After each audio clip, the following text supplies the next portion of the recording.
Queen Elizabeth II's state funeral began at 11 AM yesterday at Westminster Abbey in London. Aside from the royal family, hundreds of world leaders, politicians, and celebrities were also in attendance, all to pay their respects to the late monarch as she lies in state. But not everyone was invited to the monumental ceremony, whether they have been outspoken in their disdain for the royal family, or they represent countries with terrible diplomatic relations with the UK. Several notable figures were snubbed, or maybe their invitation was lost in the mail. So who do you think got excluded? Hey, I'm your host Bridget Shields, and here are the top 10 celebrities that weren't invited to the Queen's funeral. Number 10, Russel Brand. The comedian turned actor was always Queen Elizabeth's biggest critic, and in Britain he is well known for publicly bashing the royal family.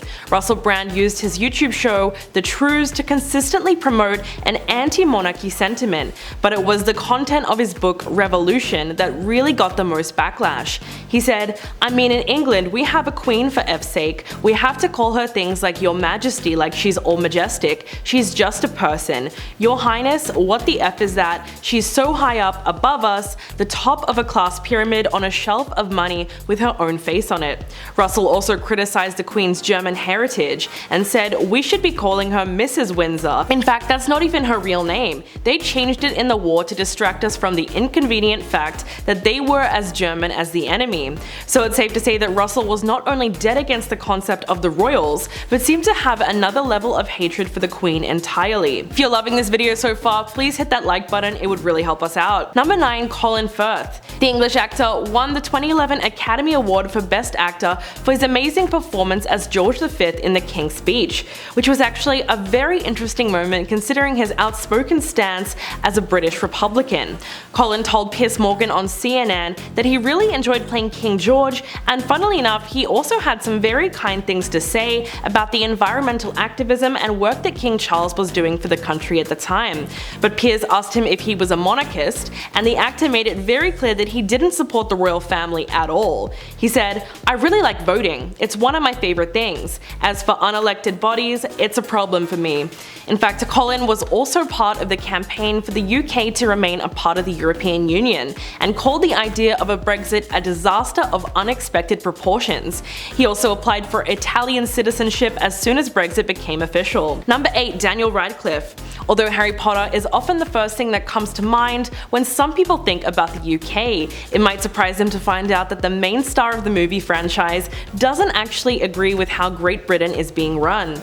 When the Daily Beast asked the English actor Daniel Radcliffe if he was a royalist, he answered, "Not at all. I'm definitely a Republican in the British sense of the word. I just don't see the use of the monarchy, though I'm a fierce patriot. I'm proud of being English, but I think the monarchy symbolizes a lot of what is wrong with the country." The actor went on to say that he was one of many Brits offended by Prince Harry's decision to wear that controversial German uniform from World War II to a costume party in 2005. Although there might not be any bad blood between Daniel and Harry now, it's pretty clear that he's never supported the monarchy as an institution, so he's probably steered clear of the royal family altogether. Number 7, Donald Trump.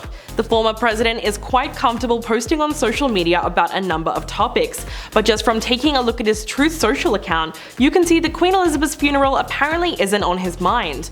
While there is no obligation for him to do so, staying quiet is unusual as he is a former head of state. After not receiving an invitation to the Queen's funeral at Westminster Abbey, it has been made apparent that Trump was instead invited to a memorial service in Washington, D.C.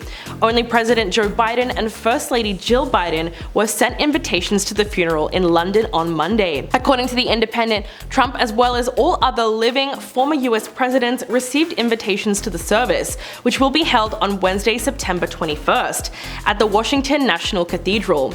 But he did take the opportunity to reflect on the Queen's passing, and wrote on Truth Social what a grand and beautiful lady she was. There was nobody like her. Number 6, Barack Obama. The 44th President of the United States was surprisingly not invited to the Queen's funeral as well, although it's important to note that many US presidents were also not invited, and it's not an oversight or a deliberate snub. The Daily Beast reported that the UK said that only current heads of state and their spouses or partners would be invited, as opposed to letting each country send a delegation featuring members of their own choosing. Instead, the government invited Obama to a memorial service in honor of the Queen in Washington, D.C. The former president has made it very clear how much reverence he had for Queen Elizabeth and released a statement praising the Queen for her kindness. He said, "Today, Michelle and I join so many others who are celebrating the Queen's life and mourning her passing.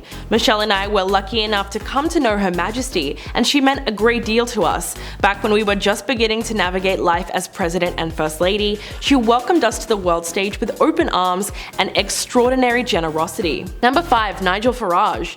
The broadcaster and former politician was always known to be a harsh critic of the royal family, so it's no surprise that he was not invited to the late monarch's funeral. But Farage really came under fire after posting a clip that seemed to mock Queen Elizabeth's passing. He shared a 5-second clip to his TikTok account, which has now been viewed more than 6 million times, where he looked and sounded incredibly sarcastic while saying, "The Queen is dead, long live the King. Sad day, but we now have a king." No one was really sure what he meant by it, but a lot of people thought that it was inappropriate, considering how little emotion he showed while making the announcement. He was also slammed for a video of him visiting a memorial for Queen Elizabeth and smoking among the tributes. The video shows the former UKIP leader at Green Park, where flowers have been laid out for the monarch, but smoke keeps appearing in the shot, leading some people to believe that he was smoking at the memorial. Given the nature of the topic, social media users have branded it as completely disrespectful. Number 4. Piers Morgan. Unsurprisingly, Piers Morgan did not receive an invitation to Queen Elizabeth's funeral, which took place on September 19th and drew a record-breaking 4 billion viewers from around the world. But the controversial British broadcaster was reporting live on the event for Fox News, where he didn't hold back his consistent criticisms of Prince Harry and Meghan Markle. During the broadcast, Piers slammed the Sussexes once again and claimed that the couple made the Queen's life so difficult for the last 2 years of her life. But no one can forget his infamous hissy fit on Good Morning Britain, which led to him getting fired from the hit talk show, which is something that apparently even he regrets. In the video, Piers gets so worked up about hating Meghan Markle that he actually storms off the set. They were discussing her tell-all interview with Oprah that had just aired at the time. Piers ranted on and on about how he didn't believe a word that Meghan said, especially when it came to her debilitating mental health issues and accusations of racism against a member of the royal family. Number 3. Daniel Ortega. As a leader of Nicaragua's left-wing revolution, he was credited with first bringing down a dictator and then the US-sponsored rebels, who tried to block his move into legitimate power. Now, in 2022, 4 decades later, he has been sworn in for his 4th consecutive term as president and is the longest-serving leader in the Americas. But as for UK-Nicaragua relations, well, currently they are not looking so good.